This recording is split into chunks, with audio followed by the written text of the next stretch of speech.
Welcome to Belgrade Online. We're glad you decided to join us today. I'm Chantill, and I'll be your host today. Here at Belgrade, we hope to encourage you in your journey and explore what that means in new and beautiful ways. Sit back, relax, and enjoy this week's episode. Up next, announcements. Then we will see who's having birthdays and anniversaries this week. After that, we will hear from the pastor, the scriptures, and let the Spirit move you with some music before I come back to see you off. Welcome to Belgrade Online. You are cordially invited to dance the night away and celebrate the marriage of Sergio Salgado and Shealyn Kahler-Royer. Come enjoy late night snacks, music, and good company. Friday, July 22nd at 7:30 p.m. at the Country Inn and Suites off Highway 22 in Mankato. We hope to see you there. This week's birthdays and anniversaries. On the 4th, happy birthday, Addison Long Henry. On the 5th, happy birthday, Judy Johnson. On the 9th, happy birthday, Austin Guth. On the 7th, happy anniversary, Warren and Patty Anderson. On the 7th, happy anniversary, Bruce and Judy Burnett. On the 7th, happy anniversary, Bill and Paula Teedy. Have a great week!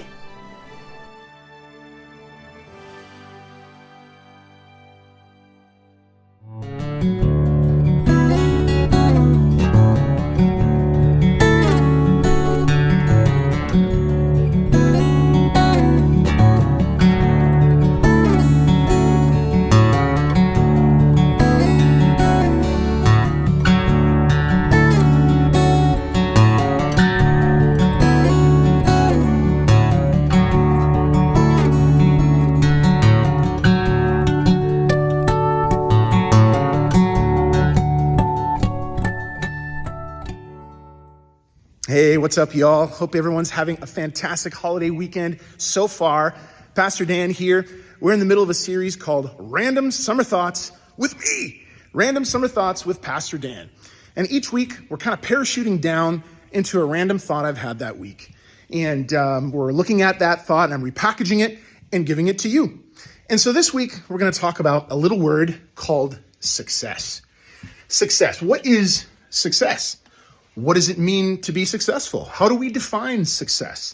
You know, what are our goals? What do we want in life? Is there a difference between what we think we want and what we actually want? Is there a difference between what we think will make us successful and what will actually make us successful? And so that's what we're going to talk about this morning. And as always, my prayer is that this message will be helpful to you. Not just enjoyable, but helpful. And so as you watch, sit back, and I pray that this is helpful to you, that you'll find it helpful. So here we're going to talk about what is success. Have a fantastic weekend. Grace and peace to you. See you soon. All righty. So we have the other night, my wife was out spending some time with her best friend up in the cities that she doesn't get to see very much, and so that means that I got to have a sort of a daddy hangout night with my kids. And so I took my 3 kids out to eat, which some of you are probably grimacing. Some of you parents and grandparents are grimacing at that, 3 kids out to eat by yourself. Oh boy, that doesn't sound like a fun time. But we were going to go out to eat, and so I asked them, hey, where should we go? And so they kind of went around the block with their trying to figure out where they want to eat, and no fights ensued. So it was wonderful. They decided on a place, and we went there, and it was closed. We decided on another place, and we went there. We walked inside, and they were closing it as we walked inside. So we choice number 3 won out. We went to Baker Square. So we went to Baker Square. Off we went. And now, most of you know my kids. I have 3 of them. I've got my oldest, Livia. She's 12. Our middle, Hannah, is 10. And then our youngest, Charlie, is 5. And so the age gap of the 2 older girls versus our younger boy is 4 and 6 years, and this makes for an interesting dynamic, especially when my girls try to include their little brother in like playing games and things like that. It can become an interesting experience, to say the least. So when you go out to eat, at Baker Square or anywhere. You know, you go out to eat and you have, they give you the kids' menus, and they'll give you a little package of crayons, and you have your kids' menu, and there's games and activities and things on the kids' menu, and they have the menu in pictures, and the kids circle what they want, and then they can play the activities, whatever, on both sides. And this is supposed to keep the kids engaged and manageable while we eat during the dining experience. Now, this rarely goes well. However, it works maybe for 3 minutes until the chaos ensues. And so, you know, one child will excitedly blurt out the answer to the word puzzles, and the other ones will be like, "Oh, great," you know, and it goes on and on. Well, so we're at Baker Square, and my kids are all playing their games, and they're engaged in their kids' menus, and I'm playing with them, and we're having a peaceful time until my middle daughter, Hannah, engaged our son, Charlie, in a cordial game of tic-tac-toe. And I knew this would not end well.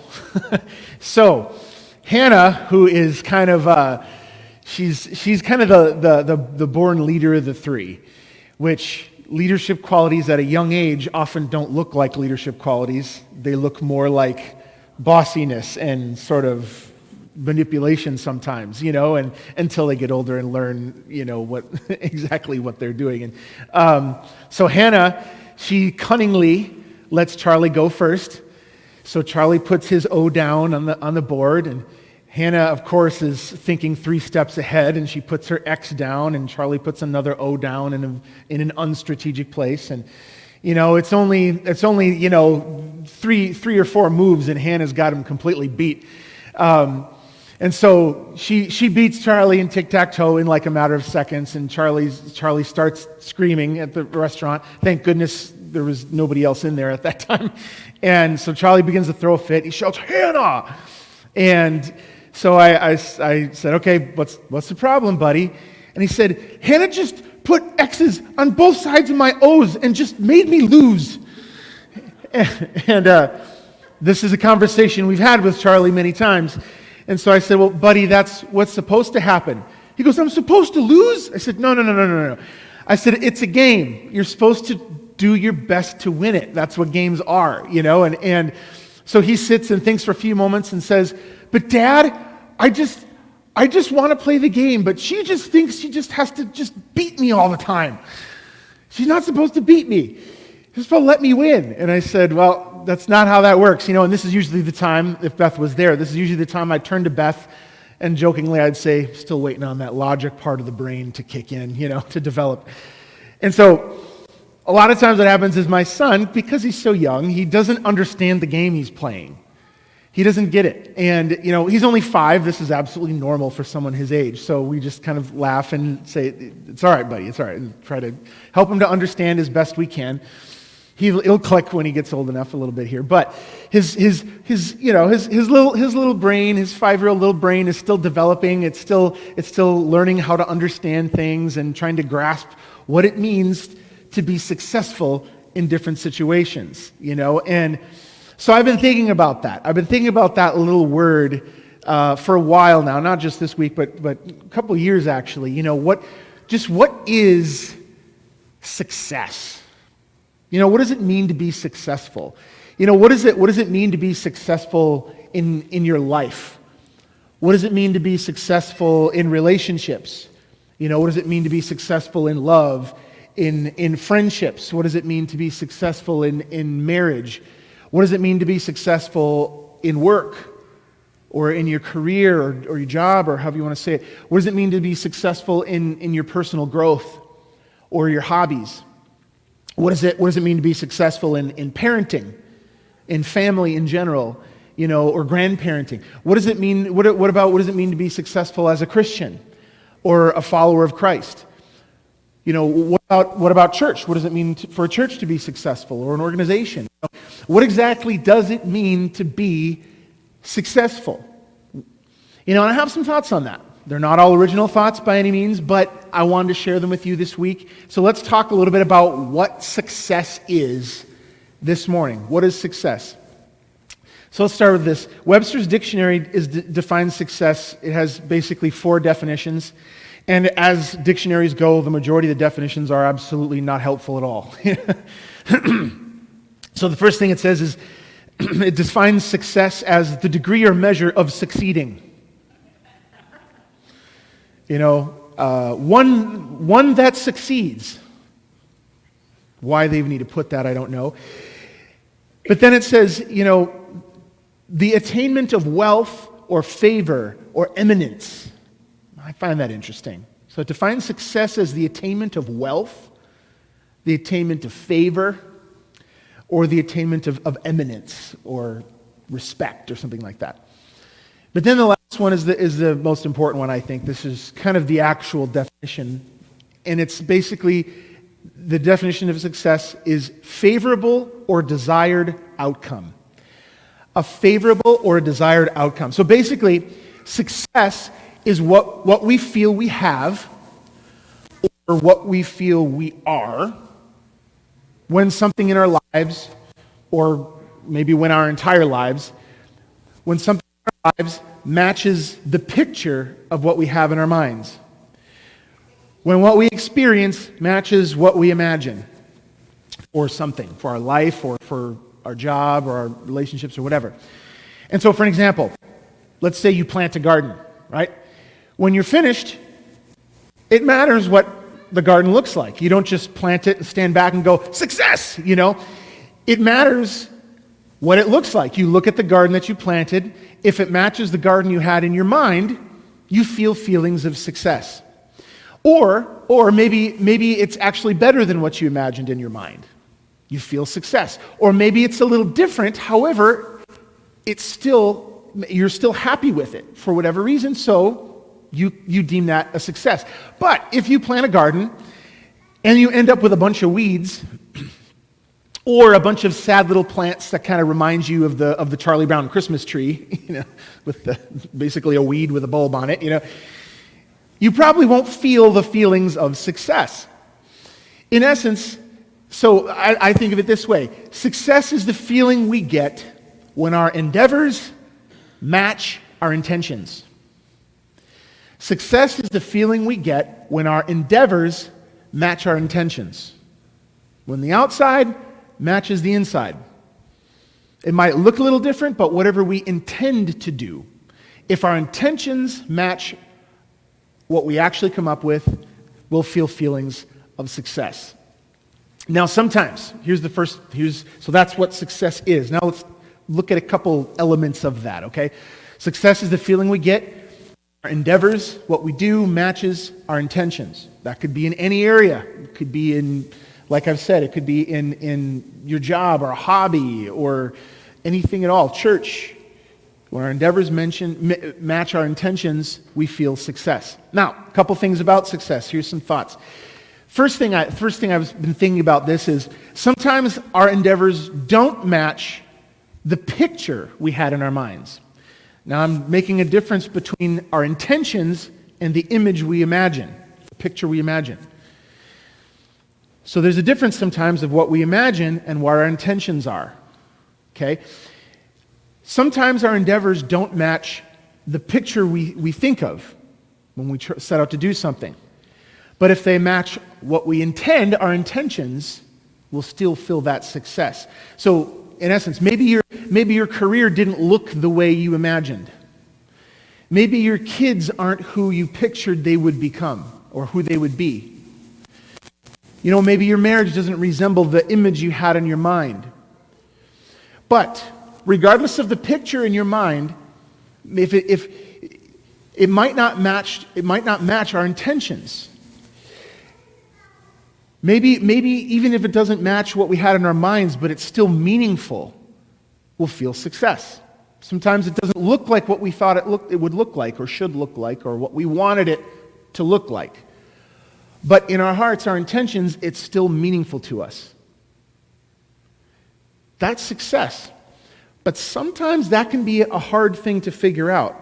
That the differentiating between the image in our minds and the intentions of our hearts sometimes can be difficult. Because the picture that we have in our mind of what success might look like and the intentions of our hearts can be different. But that's a really hard thing to figure out. Because a lot of times, the picture in our minds is determined by the culture around us. Or, most importantly, it's determined by the people closest to us. And so without thinking about it, our assumptions are success is what we see around us. But God might be putting something else in our hearts, a different kind of intention in our hearts of what success looks like. But it can be really difficult to differentiate what our intentions are, what that might feel like, what's actually meaningful. It might be difficult to differentiate between that and what we picture in our minds. And that, I think, is the biggest obstacle of success, when what we see in our hearts does not match what we imagine in our minds. Or you could say, when our intentions don't match our imagination, it gets tricky. But I find it more helpful to say it this way. Many times there's a big difference between what we say we want, what we think we want.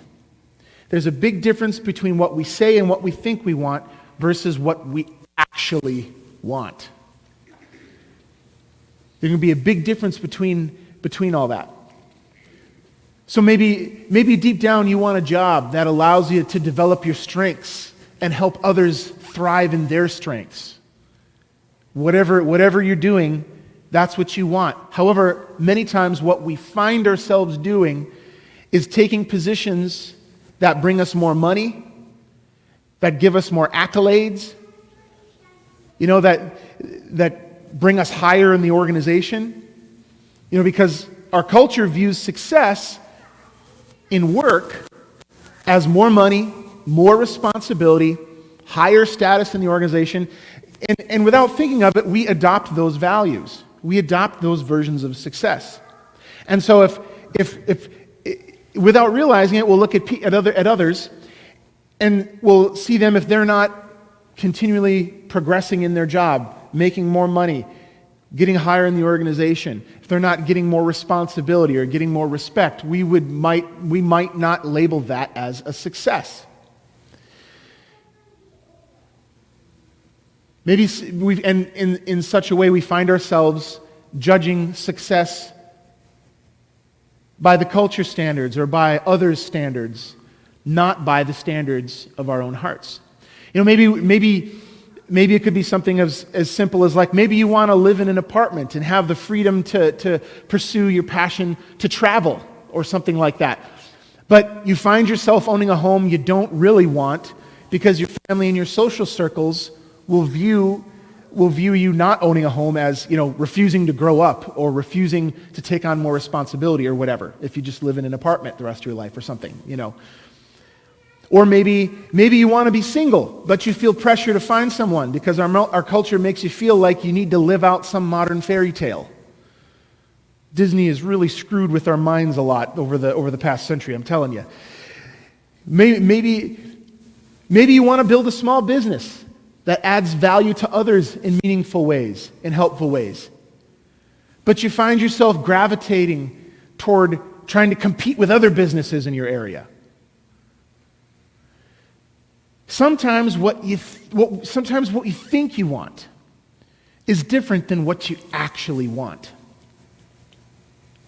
Sometimes our picture of success is the biggest enemy to actual success of our hearts. And it takes dying to that image sometimes to birth that meaningful intention of success deep down. Many times we get our eyes on what everyone else has, what everyone else is doing, how everyone else is living out their stories. And that clouds the still, small seed that God has put in our hearts, the true aspirations that He's put in there, that He's planted there. Sometimes everything we see around us can be the biggest enemy of what God really wants in our hearts. And this isn't new. This is talked about in our scriptures since the beginning. 1 Samuel chapter 8. 1 Samuel chapter 8. We see the prophet Samuel. He's getting up there in years. And his sons are appointed as leaders in his position. But they don't lead very faithfully, and so they're kind of get into corruption and things, and so now the elders of their social circles come together, and they're trying to figure out a way forward. And so in 1 Samuel 8, here's what happens. So 1 Samuel 8 says, when Samuel grew old, he appointed his sons as Israel's leaders. I'm going to actually read this right out of my own Bible here. Yet his sons did not follow in his ways. They turned aside after gain. They took bribes and perverted justice. Then all the elders of Israel gathered together and came to Samuel and said to him, "You are old." Thank you, elders. You're old, as if that's an insult. You are old and your sons do not follow in your ways. If you read it in Hebrew, it doesn't read that way. It's a little bit more nuanced in Hebrew, but English is clunky. But they turned aside after the game. They took bribes. You're old and your sons do not follow in your ways. So appoint us then a king to govern us, just like all the other nations. But this thing displeased Samuel when they said, "Give us a king to govern us." Samuel prayed to the Lord, and the Lord said to Samuel, "Listen to the voice of the people and all that they say to you. They have not rejected you, but they've rejected me from being king over them. And just as they have done to me from this day, I brought them up from Egypt to this day, and they've forsaken me and served other gods, and so now they're also doing this to you. Now then, listen to their voice only.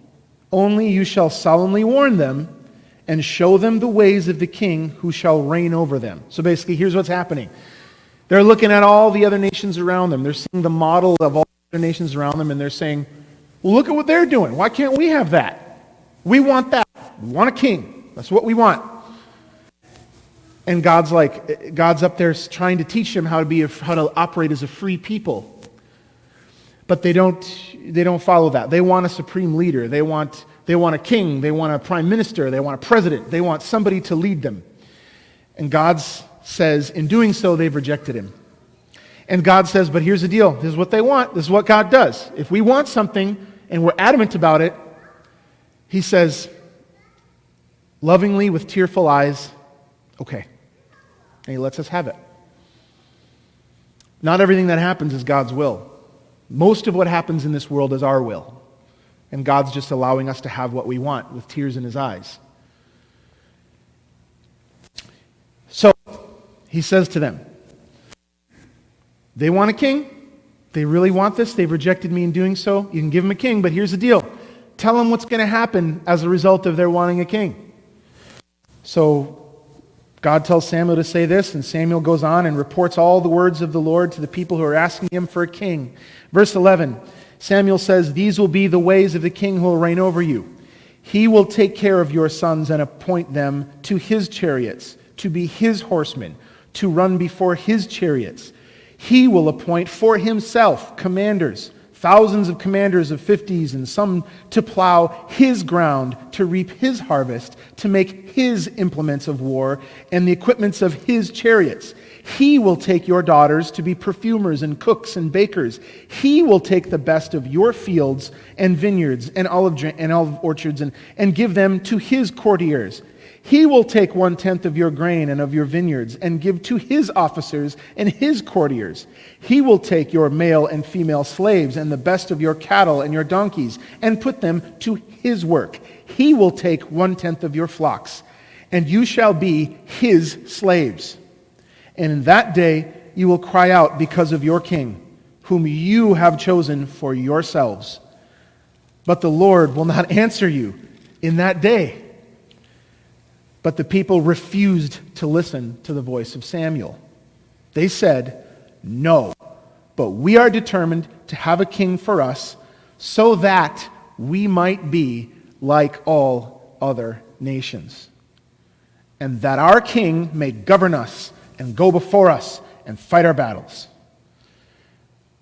So Samuel had heard all the words of the people, and he repeated them in the ears of the Lord. And the Lord said to Samuel, "Listen to their voice. set a king over them. And Samuel said to the people of Israel, each of you go ahead and return to your home. God had this vision of success for their people, but they could not separate themselves from what they saw around them. They couldn't rip their brains, their minds, their images, their imaginations. They couldn't tear that away from everything around them, from everything they've known, from their own vision. They could not. They in their hearts they had these intentions of who they wanted to be, but their picture of success was at war with their intentions of success. Sometimes what we think we want is not the same as what we actually want. Sometimes what we think we want is not the same as what we actually want. And in order to discern between the two, we need to be honest with ourselves. We need to be honest, and we need to weed through that and do that hard work of self-reflection, which most people don't like doing. Most people want to do others' reflection. We want to reflect on how other people aren't measuring up, how other people are missing it or doing things that we disagree with. We want to look at that other political party and the people that think that way and how stupid they are. We're others focused. A lot of us, because it's much easier to look at others instead of doing self-reflection.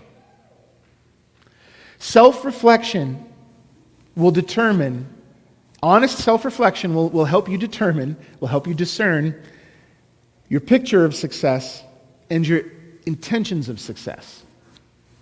And it'll help you pinpoint the difference between the two. Sometimes what we think we want isn't what we actually want. And what happens is we'll shackle ourselves to a version of success that we think we want. And that version of success will suck life from us instead of give life from us. And this is dangerous because we usually do this subconsciously. We usually don't realize we're doing it. We usually do it subconsciously. And we do it subconsciously to bow to the approval of others without thinking about it. And when we do it, it's usually not the greater culture or the greater society or whatever. It's usually our closest circles, our friends and our family. We're scared of what they'll say. We're fearful of others losing respect for us because that version of success isn't going to match what they think. We're fearful of others losing respect for us. We're fear of others looking down upon us. We fear being seen by our friends and family as unsuccessful. Our coworkers, bosses, our social circles. And so we lose sight of the things that God has planted deep down inside of us. We lose sight of those things for the big things that we think are going to bring us acceptance from those closest to us. Things that'll bring us respect. Things that'll keep us included in our social circles, social inclusion. In essence, bottom line, we choose the wrong success. What we think we want sometimes can be different than what we actually want. So now, I'm going to pivot a little bit, talking about personal success and things like that. But now I want to look at the church. What does this mean for the church? What does success mean? What does it mean for a church to be successful? Now, this could be a whole series in and of itself. I'm not going to go into this too deeply, but here's the deal. Success has a number of elements to it. It has all kinds of levels. But here's the main thing to ask. In your unique situation, what does it mean for you to achieve success? In your unique situation, what does it mean for you to achieve success? And to answer that question, I find I look to one of kind of my favorite leadership gurus that I look to and I listen to a lot. His name's Simon Sinek, and he talks about viewing success in a specific way. And he learned this way of talking about it from a theologian, actually. And so it helps to think of success in terms of a game, right? I'm not a huge fan of games. I'm not really competitive against others. I'm competitive against myself, but I'm not competitive against others. And so why I talk in terms of games, Well, it can kind of seem superficial.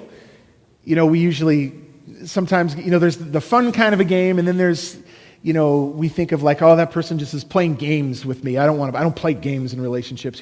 There's like a negative way of thinking in terms of games, and I don't mean that. I'm talking about thinking of success in terms of a game, and here's what I mean. Especially when it comes to something important like doing God's work, games help us make sense of success. And they do this because it helps us to teach us certain boundaries and certain rules as we're within these mediums of success. And there's two main rules are, what's the object of the game, and how will we conduct ourselves in that pursuit? What's the point of the game? How do you win it? What's the object of the game? And then number two, how are we going to conduct ourselves? What rules? What are the rules of the game? And what are going to be the attitude of the players? And there's games like that. There's clear winners, and if there's a clear winner, there has to be those that don't win, clear losers. And I don't say loser in the negative term. Loser, I mean just those that don't win. There's clear winners, there's clear people that don't win. But that's actually only one type of a game. And so there's a theologian by the names of James Carsey. He used to teach at NYU, and he pinpoints two types of games. There's a finite game and an infinite game. And knowing the difference between the two is extremely important. So a finite game is just what I described. You have known players, there's agreed upon rules, you all agree on the rules, and then there's an objective to win that game. So a finite game would be like, a sport like football or baseball. There's a clear, when you're winning the game, there's clear metrics on how to win, and then there's rules on how you play the game, right? There's an objective. That's a finite game because there's a clear beginning and a clear end, and there's boundaries in the middle. Well, now there's a different type of a game. That's called an infinite game. And in an infinite game, there's players that you know about, but there's also unknown players. And in an infinite game, the rules fluctuate. So again, a finite game could be something like a sport, where there's agreed upon rules, you know who the players are, you know when you're winning, and you know when you're losing, and so on and so forth. But then there's the infinite game, where you play an infinite game. A finite game, you play to win the game. An infinite game, you play to stay in the game. Like business. There's no clear rules in business. There's no clear players in business. There's no ending, there's no end game to business. You play the game to keep playing. You want to stay in the game as long as possible. It's kind of like a survival thing. Take, for instance, like the Cold War. The Cold War kept going because there's no rules. There's no clear winners or losers. It just kept going because it wasn't a game. It wasn't a finite game. It was an infinite game. Now, the trouble is when you're going towards success, the trouble happens when you don't know which game you're in. If you don't know if you're playing a finite game or an infinite game. Because if you start mixing, you've got one player that fights to win the game, and you got the other player who's playing just to stay in it or to survive. And it gets muddy then. And when you start mixing a finite player with an infinite player, it gets strange and it gets muddy. And if you're a finite player who's used to the clear definition of a game to win and to lose and everything, and you try to apply that thinking to an infinite game like love or business or marriage or something like that, it doesn't make sense. If someone says, I want to be the best at fill in the blank. I want to be the best at racquetball. We know what that means. But if someone says, I want to be the best at marriage, that doesn't make sense.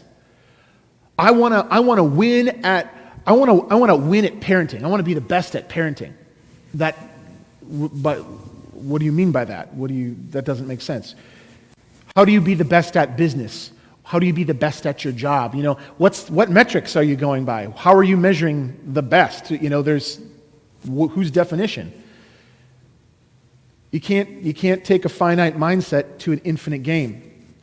What's your aim? I want to be the best at my family. By what are you judging that by? What are your standards here? How do you know when you're winning family? There's no metrics. But see, the difference when it comes to these things is especially when it comes to church, is many of us, we don't know the rules we're playing. We don't know the difference. We don't know the game we're playing. And so we think that we can apply basic ideas of winning to these other areas that aren't about winning. They're about staying in the game. They're about a journey. And so, for instance, this leadership guy, Simon Sinek, he tells a story. He does speaking all around in different companies. And there was one time he talks about he was like a week apart. He had a speaking engagement at Microsoft. And then the next week he had a speaking engagement at Apple. And both of them were education summits. And so he goes to speak at Microsoft. And Microsoft is everything they talked about, the business of Microsoft, computers. Everything that he heard them talk about during that summit was how to beat Apple, how to get better, how to advance past Apple. How can we beat Apple at this game and that game? And everything was about competing with Apple. And he said when he left there, they gave him kind of their version of the iPod, which was called a Zune back then. And he said, I have an iPod, and they gave me the Zune, and the Zune was so much better than Apple's iPod in every area. Well, then he goes and he speaks at Apple. Apple, of course, is a way more innovative and bigger company at this point than Microsoft. And he goes to speak there, and they're not talking about how to beat Microsoft. They're talking about how to advance and how to make the education, how to make a teacher's experience better, how they can best serve teachers in the classroom, how they can best serve leaders and organizations with their technology. They're thinking about it. They're playing two different games there.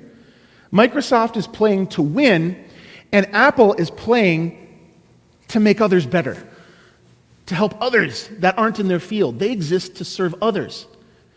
Which company is doing better on the grand scheme of business? The one who's playing the finite game to win, or the one who's playing the infinite game to make the world a better place in their own little way? So this Simon Sinek guy, he's talking with one of these Apple executives, and he says, after the conference was over, he says, I spoke at Microsoft last week, and he goes, I like to stir the waters. He said, they gave me one of their Zunes, and it's so much better than your guys' iPod. And he didn't bother him at all. The executive looked at him and just says, I have no doubt in my mind that it is. And then went on. That was it. End of story. Didn't even care. Didn't even care that someone was better than them. Why? Because Apple's not playing to win. They're playing a different game. They're not playing competition. They're playing enhancement of others. One plays to win, a finite game, and the other plays an infinite game to advance the world around them in the little way that they can. Very different terms of success. That's success. Now listen, when it comes to church, you can look at this in church. There's a church that I was involved in a few years back, and this was a very, very powerful church 15 years ago. When we found this church, it was this powerful little powerhouse of a place. And there was a lot of, you'd walk into this place and there was college students everywhere. Some of them wouldn't even be in the sanctuary. It was a portable church. They might meet at a different location every week. At the time we found it, it was probably 600 people strong. They had 3 services on a Sunday morning, and so their sanctuary would be full, and there'd just be people hanging out, enjoying each other out outside of the sanctuary area, the conference room area, drinking coffee together and having conversations and reading their Bible together. And it was a place where if you've been hurt by the church or hurt by Christianity, or maybe you were going through a deconstruction, you'd go to this place and it would be refreshing. You'd find healing and you'd experience the Spirit through each other in really powerful, beautiful ways. And this church was, it was big on planting and it was relationship based, and it was emphasis on growth as in health, like personal growth, not in like numerical growth. Emphasis was on health, and they wanted to birth other churches, and then when they birthed other churches, they'd say, all right, everybody in this church, go over there. And so they would like share each other's people, and they wouldn't care about how many members. There was no membership with this church. It was all about building the kingdom of God for others, right? Well, and numerically, it began to grow like crazy. And I was on staff there for a while, and in like one summer, it went from like 600 people to like 1,600 in one summer. Just massive growth. It got some success, and over time, it got success according to worldly standards. It started to make a lot of money as a church. It started to grow numerically big time, and the pastor began to get requests to speak at really big churches, famous, popular churches all around the world. He was high in demand. But as it went on, that original vision that they had started to die. And now their vision for church just became kind of like any other big church, just to keep numbers up, to keep money up, to stay cool, all that kind of thing. And they lost sight of, they sacrificed one version of success for another version of success. Now it's just another cool mega church, which in the cities is a dime a dozen, especially now. It's not making any big waves, just does its thing. All of its innovative staff had left, and there's a bunch of staff that do whatever the leaders say. It lost its heart, sacrificed its original version of success for a more common one. It went from an infinite game to a finite one. And I think about that a lot, because today officially marks 3 years that I've been the pastor here at Belgrade. And this has been a crazy 3 years.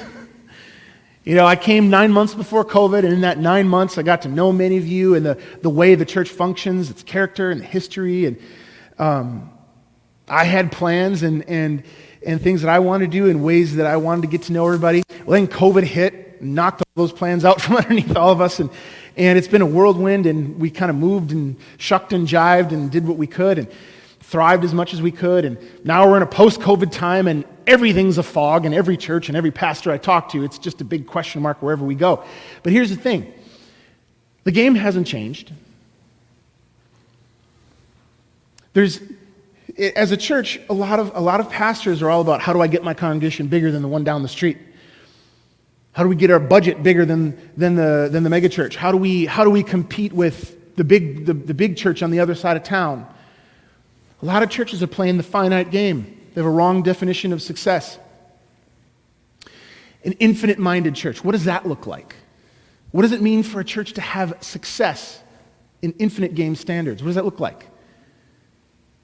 Learning what it means to follow Christ, represent Christ well in our world, and then encouraging each other to follow Christ out into the world and represent Christ well in the world and serve just kind of like Apple's doing in their little way. How do we exist to take to take his example and help make the lives of others better in the little way that we can?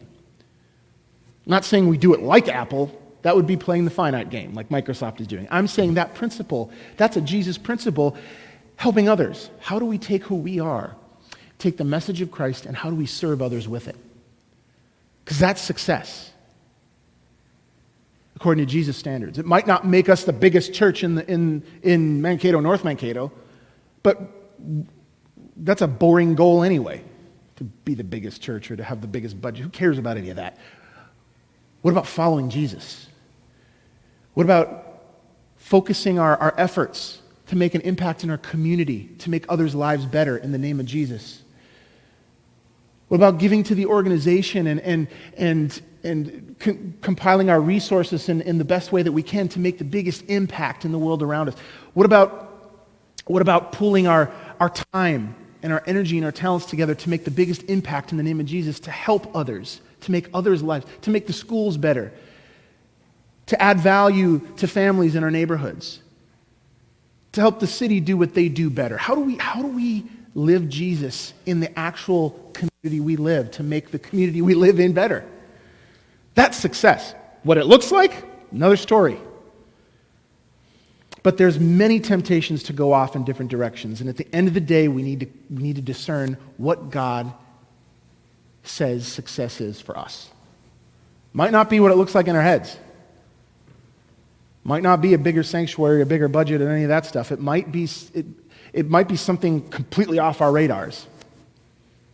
What does success look like for you in whatever area of life you're in, based on the intentions, the God-built intentions of your heart,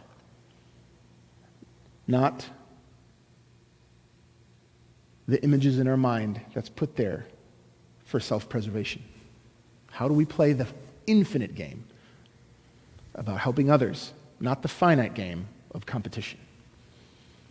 And as we learn to follow success in that way, we'll find ourselves actually following Jesus into the life that he's called us to live, the abundant life he's called us to live, not the life we just think we want. And that's my thoughts on success. Let's pray. God, I thank you. I thank you for this church. I thank you for all of us here today. Lord, I ask that as we continue to press into your will and to your ways and to continue to grow as your people and to grow as your church, I pray that you'd give us just a fresh standard, a fresh vision of what success looks like. And God, may it actually mirror and reflect the intentions of our hearts. Help us to lay down the picture of what success might look like, just like everyone else, for what it could look like in our intentions. People might call us irresponsible. People might call us whatever, foolish. But Lord, help us to find the joy in laying down our thoughts of what success is for the kernel of meaning and passion you've put in our hearts and what it actually is. Help us to lay down what we think it looks like for what it actually looks like. And as we do that, I pray that you would find meaning and purpose in that way. In Jesus' name, amen. Amen. Last song.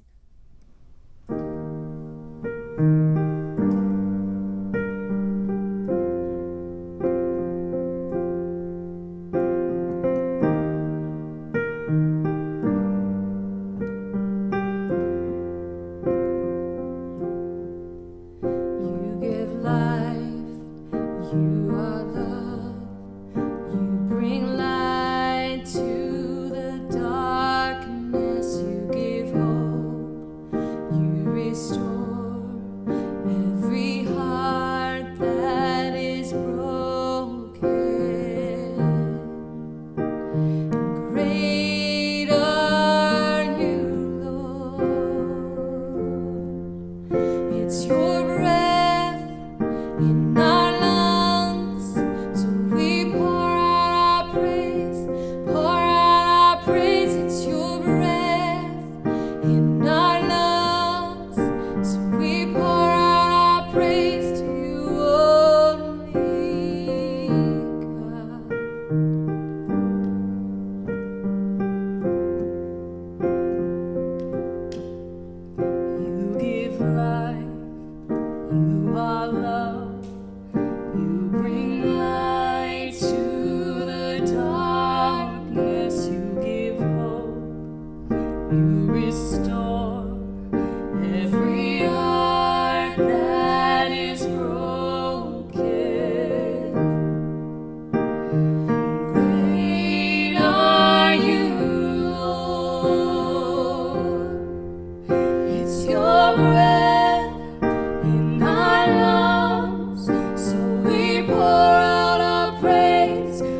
our praise to you.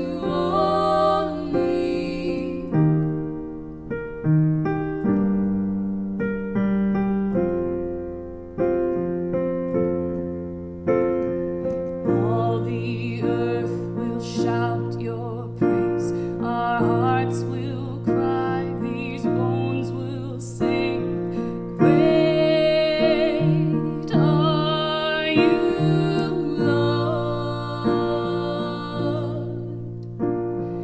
All the earth will shout your praise. Our hearts will cry. These bones will sing. Great are you, Lord. All the earth will shout your praise. Our hearts will cry. These bones will sing. Great are you, Lord.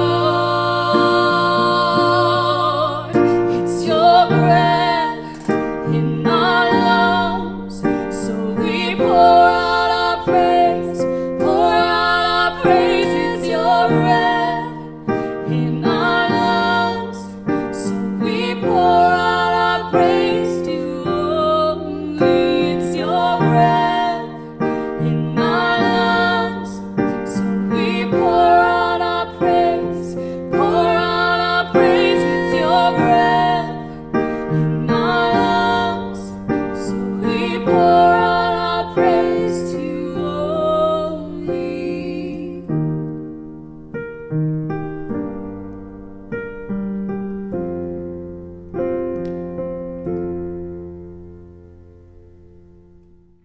Hey everyone, it's me, Chantill.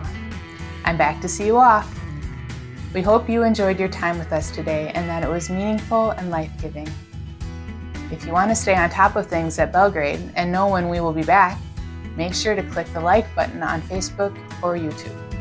And subscribe to our YouTube channel and be sure to hit the bell icon to get alerted when the next episode of Belgrade Online is available. Until next time, I'm Chantill. Thank you for watching and have a great week.